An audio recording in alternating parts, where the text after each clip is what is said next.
Del mundo medieval al mundo moderno. El interludio histórico precedente abarcó hasta el Concilio de Nicea, realizado en el 325 después de Cristo, en el que se redactó el credo, es decir, el conjunto de verdades que los católicos deben profesar.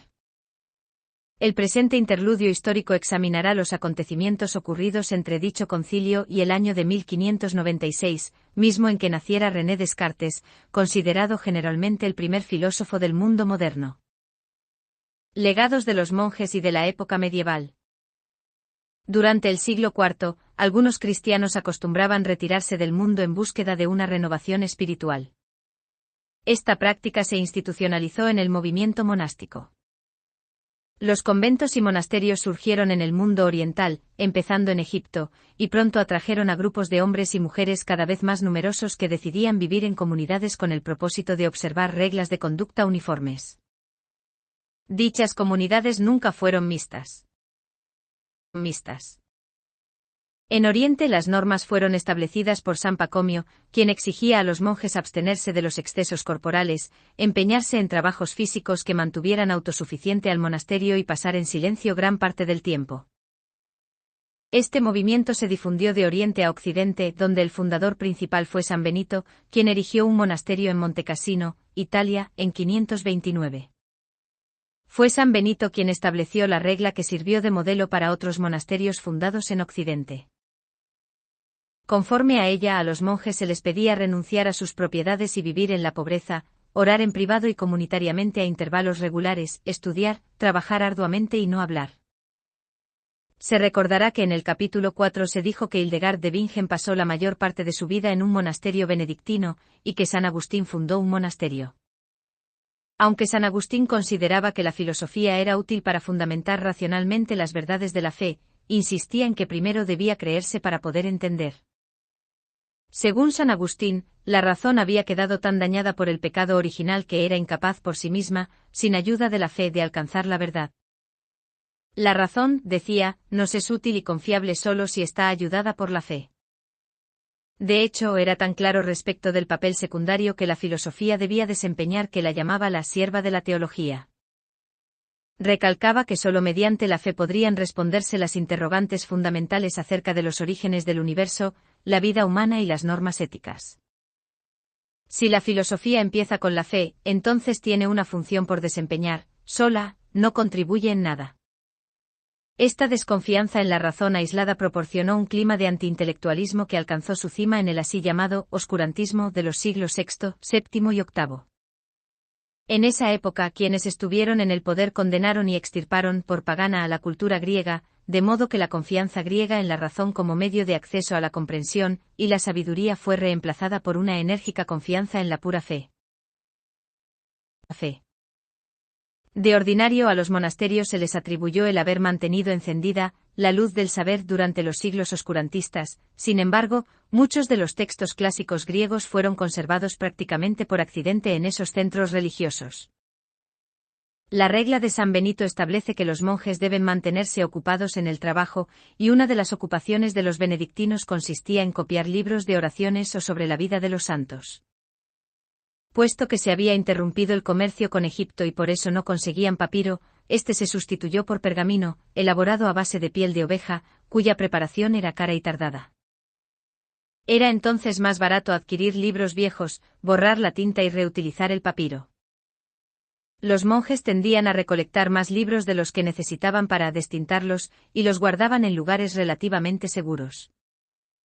Cuando esas obras paganas fueron aceptadas de nuevo en la Europa cristiana, había muchas de ellas en las bodegas de los monasterios. El surgimiento del Islam y su influencia sobre la civilización occidental.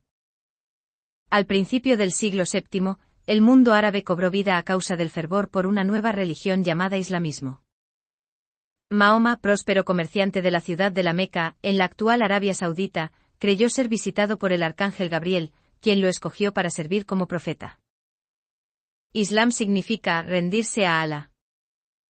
El monoteísmo y las normas de moralidad musulmanas se hallan establecidos en el Corán, libro sagrado comparable a la Biblia, el cual, según los musulmanes, contiene las palabras reveladas por Alá a su profeta Mahoma. Los musulmanes aprecian a los profetas citados en la Biblia, incluido Jesús, a quien consideraban un gran profeta pero no de naturaleza divina. Para ellos el islamismo es el complemento y la perfección tanto del judaísmo como del cristianismo. En pocas décadas, Mahoma unificó a las tribus árabes, de régimen feudal con frecuencia, en una teocracia islámica que consideraba a Alá la fuente de la ley divina y humana. Esa vigorosa idea de una sociedad gobernada por los preceptos del Corán todavía palpita dentro del fundamentalismo islámico. A finales del siglo VII, los ejércitos musulmanes habían conquistado el imperio persa y se habían desplazado por el norte de África hacia el estrecho de Gibraltar, por donde cruzaron hacia Europa en los inicios del siglo VIII. España cayó en poder de los moros, pero el avance del Islam fue detenido al otro lado de los Pirineos, cerca de Tours, Francia, en el año de 732. La fundación del papado. En esa época, eran 4 los centros principales del cristianismo: Alejandría, Antioquía, Constantinopla y Roma. De ellos, Alejandría y Antioquía se rindieron rápidamente a los ejércitos musulmanes, estos sitiaron la mayor parte del tiempo a Constantinopla, solo Roma gozó del lujo de la paz. La ciudad eterna había sido el centro de la cristiandad occidental desde el siglo II. Hacia fines del siglo VI, el obispo de Roma, Gregorio el Grande, aprovechó los acontecimientos ocurridos en el mundo oriental para asumir una posición de gran liderazgo en la Iglesia. Su fortaleza de ánimo le permitió llenar el vacío de poder, la desolación de Alejandría, Antioquía y Constantinopla le garantizó la falta de rivales. Fue así como en este periodo de la historia la Iglesia de Roma se convirtió en el centro de la cristiandad occidental y su obispo en papa. La preservación y recursos de las obras de Aristóteles. A principios de la Edad Media, cuando la filosofía andaba de capa caída en la Europa occidental, el saber y la cultura florecían en el mundo árabe. Los eruditos árabes se interesaron mucho por los textos filosóficos griegos, y los conservaron en una época en que el mundo occidental los había extraviado. Los tratados aristotélicos traducidos al árabe alrededor del año 800 interesaron ampliamente, hasta que se percibió que entraban en conflicto con la verdad islámica. En Alepo, principios del siglo X, Al-Farabi consideró que la filosofía, y en particular la lógica aristotélica, era útil para desarrollar la inteligencia, el máximo don de Alá para la humanidad. Avicena, 980 a 1037, fue un genio persa que memorizó la metafísica aristotélica leyéndola 40 veces, pero que la comprendió solo después de leer los comentarios de Al-Farabi relativos a ella. El interés por Aristóteles revivió en Occidente cuando los textos de Al-Farabi fueron traducidos al latín en el siglo XII. La doctrina de la doble verdad y su papel en la legitimización de la filosofía. A cristianos y musulmanes les desagradaba la insistencia aristotélica en que la materia y la forma siempre existen inseparablemente. Si este punto doctrinal fuera cierto, pensaban, entonces el mundo siempre debió haber existido tal como es hoy día y no pudo haber sido creado de la nada ni por Alá ni por Dios.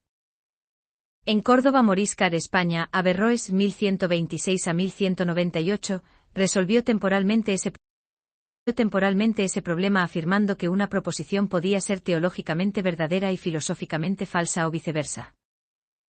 De esa manera, hubo una doble verdad, y Averroes sostuvo que la religión expresaba la verdad más elevada mediante un lenguaje figurado espiritual. Asimismo, del pensamiento aristotélico también se desprende que el alma, en cuanto forma del cuerpo, perecía con éste al morir la persona. Averroes evitó este otro punto de conflicto declarando que la inmortalidad era posible. Sin embargo, lo que sobrevivía después de la muerte era lo que Averroes llamó el intelecto activo, es decir, la facultad con la cual se construye la geometría y no la facultad con la cual se recuerdan las experiencias. Aunque Averroes era médico, astrónomo y filósofo, todo ello no lo salvó cuando el islamismo se centró en la fuerza doctrinal, los libros de Averroes fueron quemados y él murió exiliado en Marruecos. La noción de la doble verdad revivió en Occidente cuando las obras de Aristóteles, junto con los comentarios árabes acerca de ellas, recuperaron su interés como resultado de las cruzadas y de la apertura de rutas comerciales con el mundo árabe. Las universidades creación árabe surgieron por todas partes y en ellas se congregaban multitud de estudiantes deseosos de discutir nuevas ideas. Se dice que la Universidad de París, donde Tomás de Aquino aproximadamente 1224 a 1274, fue profesor de teología, llegó a tener una matrícula de 20,000 alumnos en el siglo XIII. No obstante que en esa época las obras de Aristóteles causaban fascinación, la Iglesia católica aún controlaba las universidades y a Aristóteles se le consideraba un pagano, cuya teoría de que la forma y la materia eran eternas e inseparables contradecía los postulados cristianos relativos a la creación del mundo y la inmortalidad del alma. Los averroístas latinos, estudiantes que vivían en el barrio latino de la Universidad de París, proclamaban una doble verdad: era verdad que el mundo siempre había existido, como lo demostraba la física de Aristóteles, pero también era verdad que el mundo había sido creado de la nada, como lo revelaba la Biblia. Cada una de esas dos afirmaciones, decían los averroístas latinos, era verdadera dentro de un sistema cerrado, ambas eran verdaderas. No pudiendo ignorar el pensamiento aristotélico, la Iglesia encontró una solución diplomática en las distinciones realizadas por Tomás de Aquino. Respecto de la razón, algunas cuestiones nunca dejarán de ser misterio porque pueden ser aprehendidas únicamente por la fe. Dos ejemplos tomistas de ello son la creación del mundo y la doctrina de la Trinidad. Sin embargo, con respecto a ciertas cuestiones, principalmente la relativa a la existencia de Dios, Tomás de Aquino afirmaba que el hombre podía, mediante su pura razón, alcanzar verdades teológicas. Alejándose de la afirmación de San Agustín en que sólo mediante la fe podía la razón llegar a la verdad, Tomás de Aquino, el edificador del gran sistema teológico, insistía en que la religión y la filosofía eran sistemas separados. Arguía que cada uno era capaz de llegar a la verdad dentro de su propio campo y en que ninguno de los dos podía invalidar al otro. Aunque no sobrevivió la noción de la doble verdad, sí sobrevivió la idea de una función independiente para la filosofía. Tampoco sobrevivió en la Edad Media tardía el vínculo que Tomás de Aquino estableciera entre la fe y la razón, porque los estudiosos se esforzaron por establecer una distinción clara entre la razón y la fe. Según decían, el contenido de la fe no tenía nada que ver con la razón. Por supuesto, había que creer en las verdades religiosas, pero ciertamente no podían ser probadas. La razón sería mucho más útil en la explicación de los procesos observados en el mundo de la naturaleza. La concepción medieval de que Dios había creado el mundo para que los seres humanos lo dominaran y se sirvieran de él condujo a la invención de dispositivos que ahorraban trabajo al ser movidos por la fuerza de los animales y después por la energía mecánica. A medida que la tecnología proliferó en el mundo occidental, también proliferaron explicaciones cada vez más complejas relativas a las fuerzas naturales, elemento que acababan de considerarse misterios. El despertar y el cambio, el renacimiento y la reforma. El movimiento renacentista significó un renacer del saber y de la investigación independientes y humanistas. El Renacimiento abarcó del siglo XIV al siglo XVI. Condujo al redescubrimiento de los clásicos griegos y de las ideas y costumbres romanas. El arte se humanizó porque los pintores emplearon como modelos a vecinos suyos y porque pintaron motivos tanto religiosos como humanos. Cada artista empezó a firmar sus obras, lo cual significó un rompimiento radical con el medievo, en que la creación artística se consideraba un acto al servicio de Dios. En el Renacimiento tardío, escultores como Miguel Ángel Buonarroti disecaban cadáveres en secreto a fin de aprender anatomía humana. Sus esculturas parecen asombrosamente vivas, especialmente la de David, la cual mide 14 pies de altura, a punto de arrojar una piedra al gigante Goliat. El humanismo renacentista también incluyó un rechazo a las restricciones impuestas por la religión al conocimiento humano. La renovación del saber clásico suministró una alternativa respecto del escolasticismo teológico tomista. Surgió un nuevo prototipo, un hombre secular capaz de buscar y encontrar la sabiduría independientemente de la autoridad eclesiástica. El filósofo renacentista hacía hincapié en el disfrute de la vida terrena y seguía al conocimiento y la sabiduría a donde quiera que lo llevaran. Tanto el poder de la Iglesia como la unidad del cristianismo se rompieron con la Reforma protestante, iniciada en el siglo XVI. En primer lugar, Martín Lutero, Alemania, 1517, luego Enrique VIII, Inglaterra, 1534, y posteriormente otros reformadores, se separaron de la Iglesia católica para formar ramas protestantes dentro del cristianismo occidental. Incluso el latín, que había sido la lengua propia del discurso académico, empezó a ceder su sitio a lenguas habladas en distintas regiones. Por último, la cristiandad, que había sido un todo, se rompió en lo que hoy en día son naciones separadas. La Iglesia occidental se fragmentó en muchos grupos religiosos. La Reforma hizo hincapié en la relación personal del creyente con Dios. Martín Lutero tradujo la Biblia al alemán, a fin de que cualquier persona que supiera leer pudiera describir por sí misma la palabra de Dios sin recurrir, para interpretarla, a la jerarquía. También la literatura dejó de ser campo excluido de los clérigos y estuvo al alcance de toda persona alfabetizada cuando Dante Alighieri, 1265 a 1321, escribió en italiano la Divina Comedia. Alrededor de 1445 Johannes Gutenberg inventó la imprenta de tipos móviles, con lo cual hizo posible la producción industrial de libros. A medida que las técnicas de producción se perfeccionaban, los lectores tuvieron a su disposición ediciones baratas que podrían considerarse los antepasados de los actuales libros de bolsillo. Independizado de la Iglesia, el conocimiento empezó a vivir por sí mismo dentro de la sociedad secular. En el siglo XV también revivió el interés por las obras platónicas, las cuales se convirtieron en una alternativa respecto del escolasticismo medieval. La afirmación platónica de que la realidad se encuentra más allá de las apariencias inspiró a teólogos y científicos por igual para investigar con mayor profundidad los misterios de la naturaleza.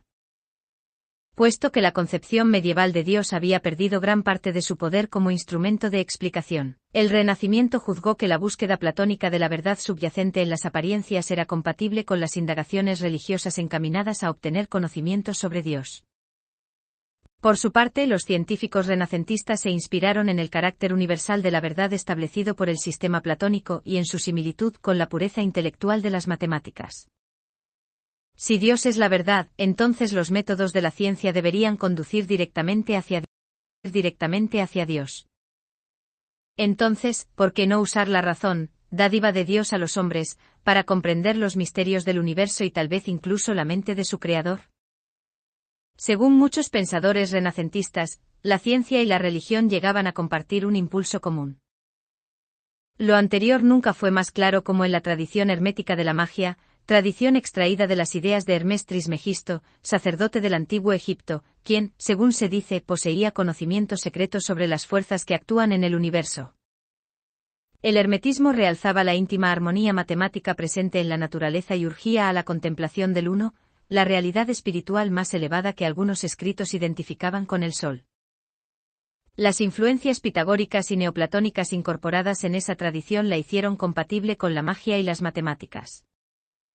Las tajantes distinciones actualmente establecidas entre la ciencia y la magia simplemente no existían en el Renacimiento.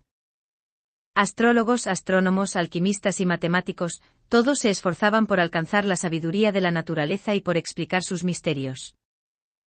En sus trabajos por reformar el calendario a fin de fijar con mayor precisión las fechas de las festividades de la Iglesia Católica, el astrónomo y sacerdote polaco Nicolás Copérnico, 1473 a 1543, recurrió al pasado distante anterior a Ptolomeo y Aristóteles, para encontrar pruebas que apoyaran su concepto, matemáticamente más sencillo que el de la época, un sistema planetario heliocéntrico, es decir, con centro en el Sol. Aunque las autoridades religiosas condenaron las tesis copernicanas, la aceptación gradual de las mismas a lo largo de los siglos rebasó, probablemente más que cualquier otro descubrimiento, el simple hecho de socavar la síntesis medieval. Según la perspectiva medieval, la Tierra era el centro y el foco de un drama humano en que las apuestas definitivas eran la dicha eterna o el eterno castigo. Habiendo creado el mundo y habiéndolo encontrado bueno, Dios dio a los seres humanos, su creación máxima, libertad para escoger entre el bien y el mal. Cada vida humana tiene sentido dentro de un esquema eterno del cual la vida terrena no es más que una parte, y la humanidad entera es el héroe de la batalla cósmica entablada entre Dios y el mal.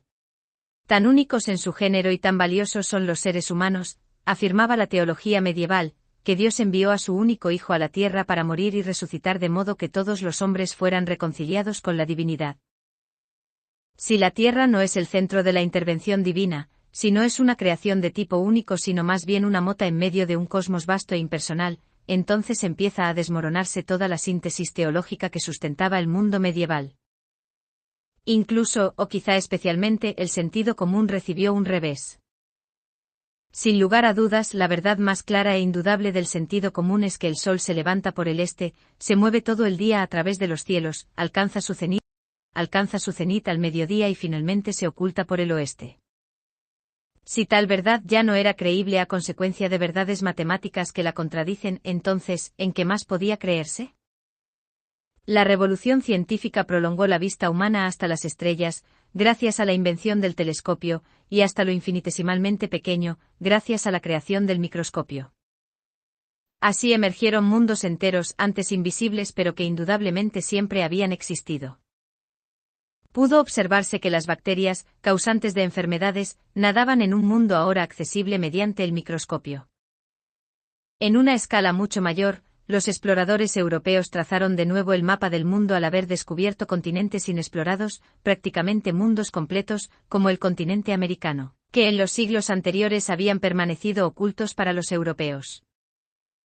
Johannes Kepler, 1571 a 1630, astrónomo alemán, formuló las tres leyes fundamentales del movimiento planetario y suministró las bases matemáticas para la teoría copernicana. En busca de una armonía platónica subyacente en las apariencias, Kepler también trató de alcanzar una comprensión directa y mística de la realidad mediante el contacto con la tradición hermética. Confiaba en las matemáticas y las empleaba, pero también confiaba en la astrología y la utilizaba. Los estudios de Galileo Galilei, 1564 a 1642, acerca del movimiento trascendieron la lógica empleada por Aristóteles para incorporar la matemática y la observación empírica a los estudios sobre la Luna, otros planetas y objetos físicos en movimiento sobre la superficie terrestre. Al descubrir que cuerpos de peso diferente caen con la misma rapidez, Galileo advirtió que el movimiento podía estudiarse matemáticamente.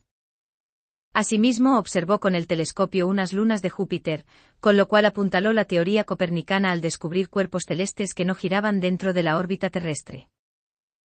Las leyes físicas que rigen la materia en movimiento, tan decisivas para los trabajos de Isaac Newton como se verá en el capítulo 5, descansan en el postulado de que la naturaleza es ordenada y predecible. Imagínese a una persona que haya vivido en esa época. Todas las certezas físicas y espirituales de su vida, todas las cosas que siempre diera por sentadas, fueron siendo, una por una, contradichas, desacreditadas o sustituidas por algo nuevo y distinto. Si dicha persona fuese un aventurero, hubiera experimentado el regocijo innegable derivado de caer las barreras y de ver surgir nuevas posibilidades, aunque también habría sentido la gran incertidumbre característica de situaciones similares. Simplemente se hubiera preguntado, ¿y luego qué?